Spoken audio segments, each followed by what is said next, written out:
Hey, Dave here from Pewcentric, the marketplace where firearms enthusiasts just like you discover unique gear, services, and training. Basically, everything but the guns. Pewcentric Spotlight is our ongoing series of deep dives into unique, new, fascinating listings that are available right now on the Pewcentric marketplace. And today, we're going to be showcasing what's inside this box. And we're joined today by the creator of this kit, Chris Van Wagner of 71 Creative. How you doing, Chris? Good. How are you doing, Dave? I am doing great and feeling bold because what we're about to do is something pretty interesting. We're going to be taking this kit and what's inside of here and basically making this pistol usable for me in competition. It currently sits on my shelf underutilized because it doesn't feel right to me. And grip is everything for me. And I'm hoping you can help transform this into my next carry optics gun. Absolutely. All right. So as you can see, I haven't opened the package and it's got, by the way, 71 Creative branded tape. That's that's a nice touch. Uh, let's see. Let's find out what you include in here. So basically, tell us a little bit about what this kit is. Yeah, so it's a silicon carbide grip kit, basically. Your choice of flavor of grit. I also offer a like a sample kit if you're not sure which grit that you want. So you get a little sample of each. But essentially, it comes with everything you need. It's got your epoxy, application brushes, knives to trim your tape, a whole roll of tape, a little catch bowl to help kind of keep the grit when you're pouring it on from going everywhere, sandpaper for your frame, and then disposable brushes to actually apply the epoxy to your frame.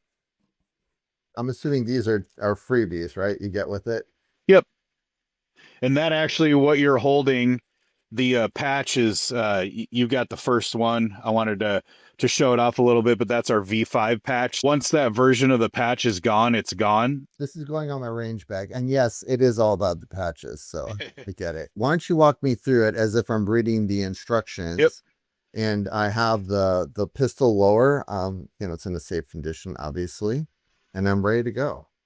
Yeah. So first and foremost, I know if you're a lot like a lot of people out there, you don't like reading instructions. So the instructions, I've done it one of two ways. One is the print instructions that you're holding, and it walks you through literally everything you need to do step by step so you have a reference. Or if you flip that over, there is a QR code to a YouTube video that has a visual walkthrough of how to do this as well. So what I recommend to everybody, read the instructions first, and then if something's not clear, watch the video, or you can reach out to me. I'm very responsive through my website and through email. If you have any questions at all, I'm here to help. It's a very easy process, as you'll see, but some people are, it's a firearm that's fairly expensive in a lot of cases. Or in some cases, I just did an infinity with a friend, and that's a $10,000 mistake if you don't get it right. So I want to make sure that, Infinity. yeah, That's awesome. I want to make sure that it's very clear to everybody. I mean, once you do it, you'll see how easy it is, but it's a 15 to 20-minute process. And then, you just let it cure and you're good to go.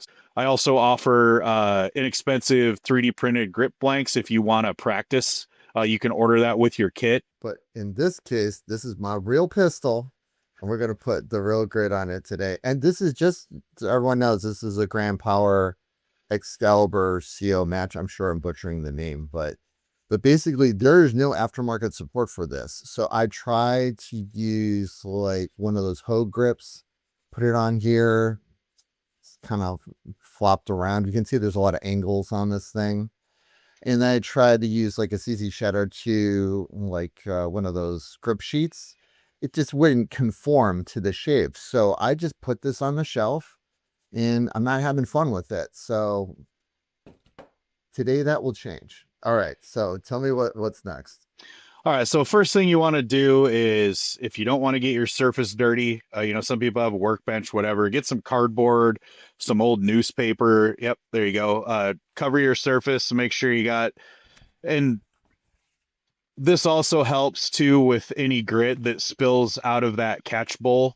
Uh, it is a smaller catch bowl, which in the future we're upgrading to like a larger catch bowl to give you more surface. It about triples that catch bowl. While you're opening that up, one of the important steps is if your grip module that you're applying the carbide to is dirty or has any pro grip or chalk or anything on it, wash that with like a grease cutting soap like Dawn dish soap or the equivalent before you do this, and make sure it's good and dry.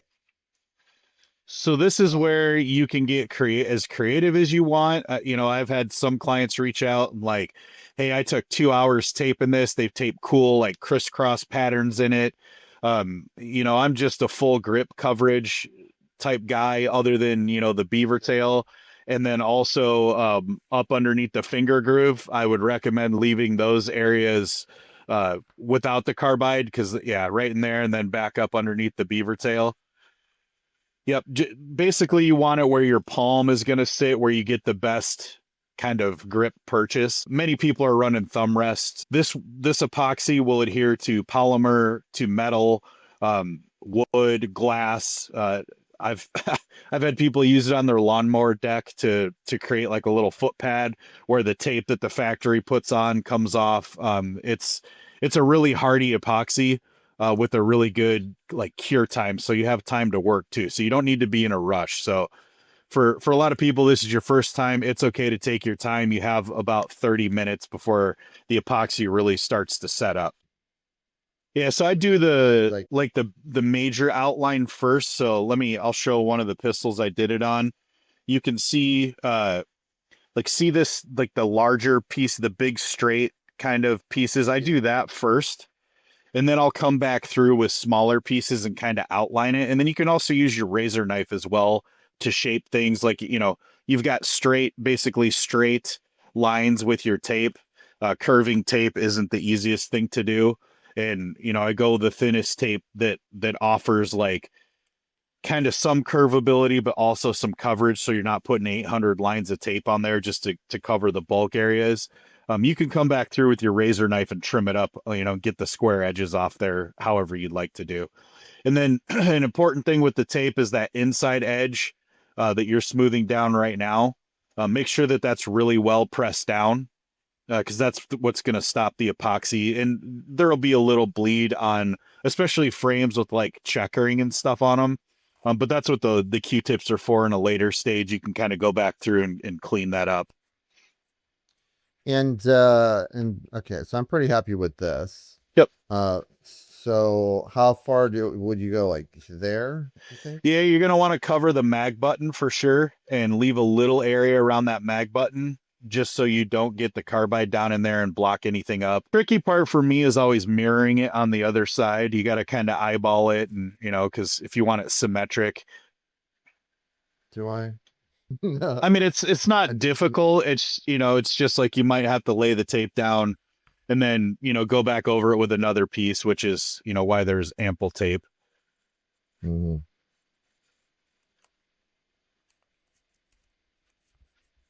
What was the first time you did this? Back in 2020 Yeah. is when I started experimenting with it. I was bored during the Rona years, if you will, and I was like, I had a this is actually the very first pistol I did it on, which is a TP9 SFX. I was starting to play around in carry optics, and I mean, this is my very first try. You can see it's got pretty clean edges, everything. It came out great, and I was like, I'm just gonna send it and see what happens. And yeah, it's just kind of blossomed from there. I recognized that you can send your pistol off to somebody to do it, which is awesome, but then you don't get the the customization that you want. And honestly, when you do something yourself, I don't know, it's more fulfilling. You're like, hey, I did this and it looks great. And, I've got plenty of people that email me that, hey, everybody asked where I got this done at. And I told them I did it myself. And, you're proud of what you did, and it comes out good, and it lasts virtually forever. Well, other than these holes, which you said I don't have to fill in, I kind of feel like I want to. I mean, what do you think? I want the maximum coverage. Yep. I got the undercut. So will this pistol ever have a magwell on it, or are you going to run it without it? Okay. No, All we'll right. never have a magwell because no one will ever make a magwell for this gun. No one makes anything for this gun. So, So if you want, you can put tape across the bottom of the magwell, and don't pull it up the sides, just stick it on the bottom, and then that way it'll help kind of keep grit. I mean, you're not going to be applying grit in to your pistol in that orientation, but it will help stop the epoxy from kind of running under the edge. And it's easier doing it on the bot. Like you can try to run like a thin line around the outside of the magwell, but there's not really enough surface for the tape to adhere to. So this is just kind of a little catch for you. I think these are some of like the best gifts you can give someone. It's not just a thing, you're giving them an activity. Yeah, it's like Legos for pistols, kind of. Exactly. Or as my wife likes to call it, you're gonna go play with your man Barbies when I'm modifying my rifles or my pistols, or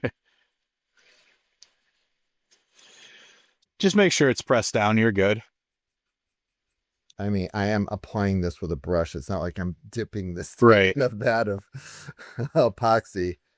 You're constantly improving the kit. Why? What's wrong with perfection? Well, I mean, have you met anybody that's perfect or found anything that's perfect? So I think the resounding answer to that is no, but the pursuit of it is always there. So I want to offer, the more things that I can to help my clients with success, the better. And if you could just get a little piece of poster tack included with your kit, to ball up and put it over your little pins there. I hadn't even thought about that until I saw you trying to stuff tape in there. So thanks for the idea.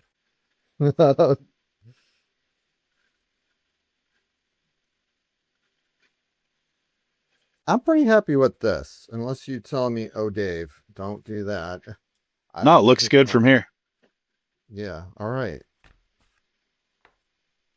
Sand grip lightly with the included Q20 sandpaper sheet. You don't need to go overboard. Just make sure the entire area you want to apply to is scuffed up. That piece of sandpaper could do like 10 guns. Like you only need a little bit. And what we're doing is we're just grooving the surface slightly so the epoxy has something a little bit better to stick to. So just this feels so wrong. Scuff it up. All right. Yeah, and like a good rule of thumb is like, how you're brushing your teeth, like sing the ABCs. Like do that. Yeah. Like it doesn't need to be anything crazy. It's just the area that you've outlined. You want to make sure that it's got a good, it's just like paint. You want a good surface for it to adhere to. So it feels kind of weird. Imagine doing this to an infinity grip where you're like, are you sure you want to do this? Step one, hand me the sandpaper. Yeah. Hand me $10,000 gun. Step aside. But yeah, see how you're getting that kind of dull finish there? That's what you're looking for. And a lot of Glock users will ask too, or even like if you're doing like an XDM or something that has molded stippling in it, or if a gun that's stippled, if you have to take all the stippling off, and you don't, the epoxy will adhere to that too. That's all right. And I've actually tested this without sanding it, and it works without sanding it as well. But this is kind of an extra insurance step. Okay. I'm almost done. Yep. It's going really fast. Okay. Just so wipe down the area we just did with alcohol to not only continue cleaning it, but pick up all this dust now that we've created, right? Yep, correct. And then don't after you do the alcohol, and there's a couple of pads in there, don't touch the grip, because the oils on your fingers are kind of what we're also looking to get rid of, or just make sure that it's not on there any longer. So where you're holding the pistol's perfect. That's generally where I grip the pistol from when I'm applying the carbide to anything other than a lawnmower deck. Difference, huh? It's hard to hold the lawnmower deck slide.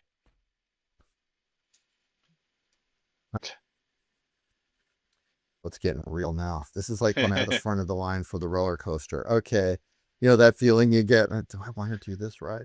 Oh, All right. you're strapped in and you're on the seat getting ready to go over the first hill now. So for a standard size pistol grip, you're going to dispense 5 milliliters, which is marked very simply on there as 5 of each onto your mixing surface. And what I generally do is I put one down and then I put the other one right on top of it. All right. I'm putting out 5, so I can do the math. So 10 minus 5 is 5. All right.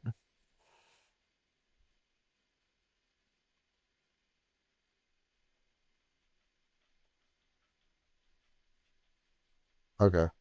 That's 1. Put the cap back on, or Yep. Yeah, because you're going to want to save that for your second grip or whatever you want to use it for. okay. So grab your mixing stick, which is the popsicle stick there, and just start mixing it. And it's easiest if you kind of like mix it around, and then you're going to want to kind of turn it sideways and pull it back in. You'll notice it'll change color. It'll go from like clear to kind of like hazy. And that's what you're looking for. So you want to mix it for a good like 15, 20, 30 seconds. All right. Now what? All right. So you're going to want to grab your pistol by the slide in your weak hand and then grab your depending on where you want to start, either the big brush or the little brush, and just go to town and make sure start applying it. Once you get some applied, I'll show you a few tips and like things to look for. Well, I just want to, this is a big area, so I just figured use the big brush. Yep. Big area, big brush. I'd say though, like again, the only spot really that the little brush is for is that pinhole if you want to just kind of cut in around it. And you don't have to go thin either. Like you kind of want like a decent size layer. Like think of maybe like I don't know, I've never actually measured it, but like a 6, maybe a 32nd, 16th, somewhere in there.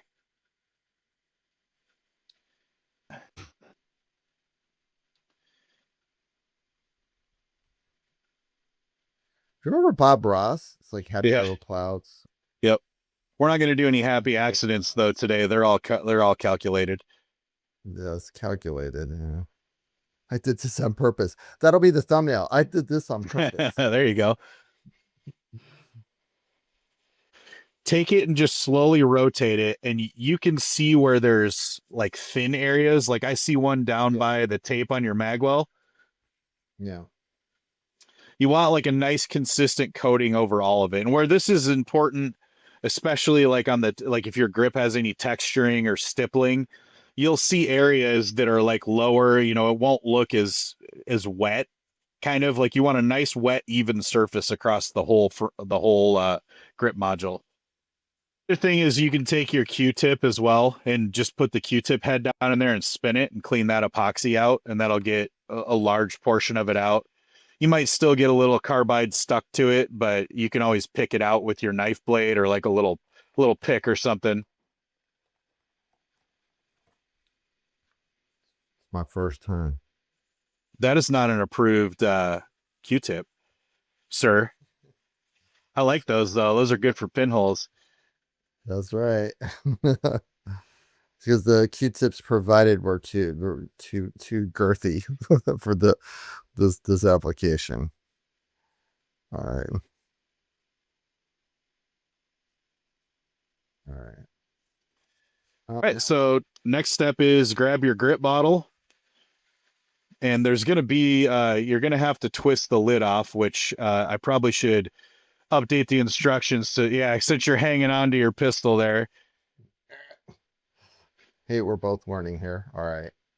And then there's a little seal in there. You want to tear that off. That's so it doesn't spill all over your box when it's shipping. It says it's sealed for my protection. That's correct. So grab your little catch bowl, which I know it's a small surface. So when you're pouring the grit on, you angle it down like that, and then just flip open your lid and start shaking it out over the grip surface.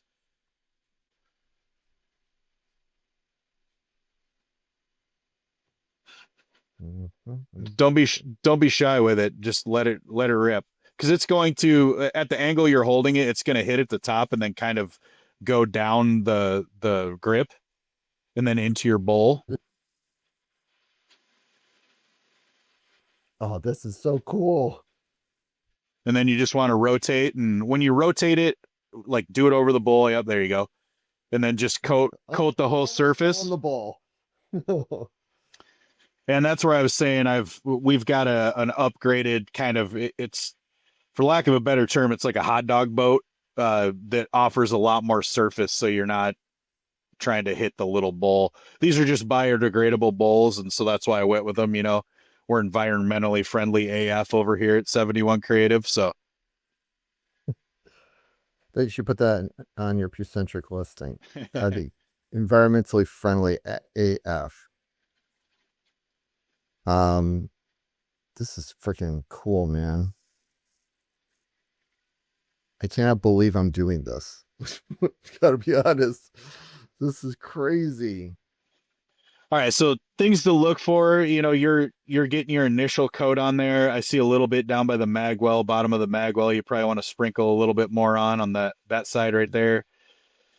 So you're going to apply this and it's going to start to wet out. And I can see it on camera already. See how you can see the epoxy like coming through the carbide? Oh yeah, it's like little spots. Yep. So it's absorbing the carbide and it's kind of coating it. You're going to rinse and repeat until that doesn't happen anymore. So usually that's around 3, 4, sometimes 5 applications. But just keep sprinkling right back over the top of it. Okay. And what kind of grits do you have? So I have, I like to call them flavors, but we start out with maximum aggression, which is 20 grit. I've got one slightly lower than that, which is 24. We have a 36, 4670, which is what I believe you chose, 60, 90, 80, and then a 120, 220. So 60, 90, and then 80 are still good for competition if you just want like a little bit of, you know, purchase where it's not slippery, but it's not super aggressive. And then the 120, 220 is really good for concealed carry. It doesn't shred your clothing. Like if you had a 4670 and you were concealed carrying that, you're going to have fuzzy shirts. And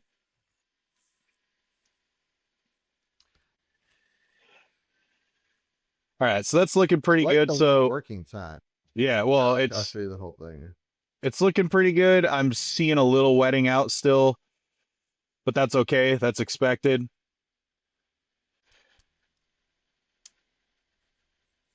And by the way, the terror level that you feel when you do this goes way down once you cover it with that first coat. Yeah, absolutely. Say. Once you see it start taking shape, it's like, oh, okay, I'm actually doing something productive. There you go. Um, so we'll pull the tape and then you can shape it with your Q-tips that are included or your finger, or if you have one of those little dart Q-tips like you have. Mhm.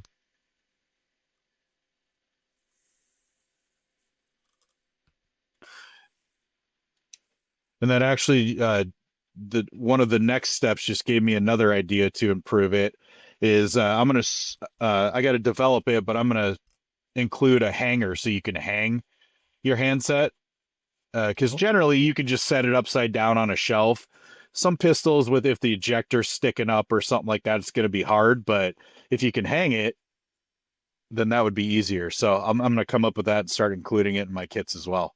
So when you get to this point, what I always do is I hit it one more time just to make sure. And honestly, towards the end of the grit applications, most of it's just going to be falling off into your bowl, but it's always better to, while you have the working time, make sure that it's coated. So yeah, if you're good with it, I mean, it looks good. As far as I can tell, I don't see any obvious wetting out or anything like that. You can go ahead and pull the tape off now. And there's a few reasons behind that. No, you can leave the tape on. Um, if you do leave the tape on, it doesn't allow you the option of cleaning up any epoxy that may have bled underneath it. Again, specifically like on the textured grips, tape is doesn't really go down into the little textured holes as well as it does on flat frames. Um, so I always pull the tape off first, and then second, yes, it's removable once the epoxy's cured, but it's a lot harder. So it's just like if you're painting or something, it's always good to pull the tape off while it's Pull the wet. tape. Yeah, yeah, yeah. No, I totally agree. And I've experimented with both ways.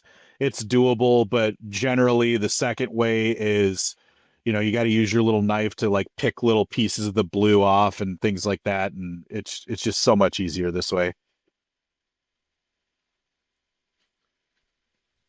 Yeah, when I was doing the weighted grip on this thing, there's pieces of blue tape stuck inside that thing. They ain't going nowhere. they're they're permanently a part of my pistol, so that's not going to happen here. That's where if it's visible, that's where a black Sharpie comes in handy. Make sure it matches your frame. Oh, this is just crazy. Look at this.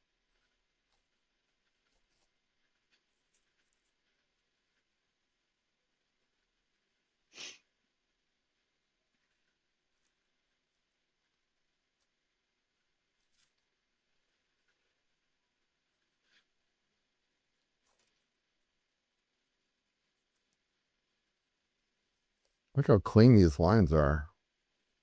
Wow. Yeah, that looks really good. So if you have any areas that are sticking out or anything, you can grab your Q-tips that are included, or if you already have those Q-tips there, you can kind of shape it, and then you'll see along the edges of the tape, there's like maybe an area that when you were pulling the tape, it like bunched up the carbide a little bit. You can just press it down just lightly, just so it matches the surface height of the other stuff.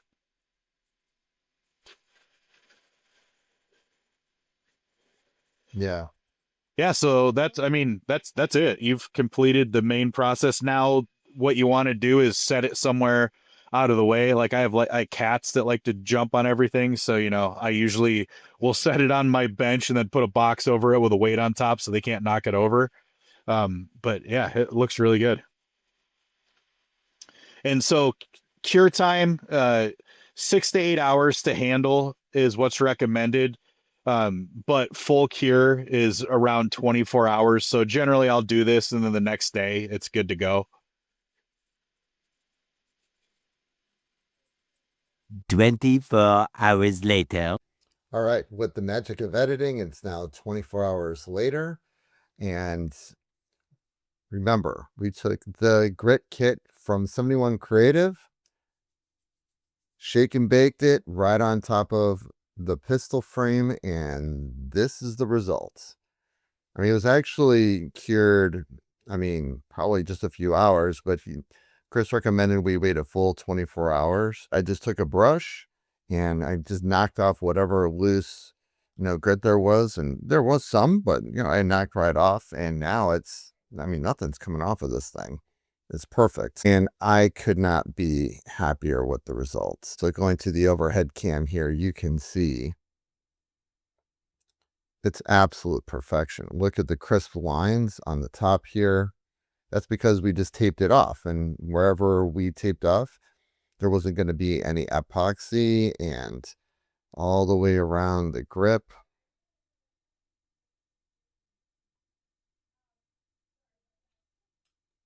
And as you can see, it perfectly follows the contours of the underlying pistol grip. You see this line here, here. This is the original pistol grip. So it's not just covering it over. It is following the contours of grip. I liked the grip shape. Just didn't like the way the grip felt in the hand, and there was no traction. This is perfect. I made sure not to get, because it's my preference, I didn't want any grit in the upper, the undercut area. Didn't want it in the beaver tail area, and that's exactly what I wanted. But I also like it when the grit goes all the way to the top, as close to the top as possible. this is the way I want it. And, Chris's kit made it possible. So I cannot wait to go to the range and shoot with this. This is a fantastic product. It was easy to do. For the very first time coming out with a result just like this, I mean, this is absolutely perfect. So it's been a lot of fun doing this kit on my actual pistol. And if you're interested in doing this yourself on your pistol, rifle, or as Chris says, on your lawnmower as well, feel free to check out his store at pewcentric.com/71creative. Links will be below. And as always, please like and subscribe and share to help grow the Pewcentric community. And we'll catch you next time. See ya.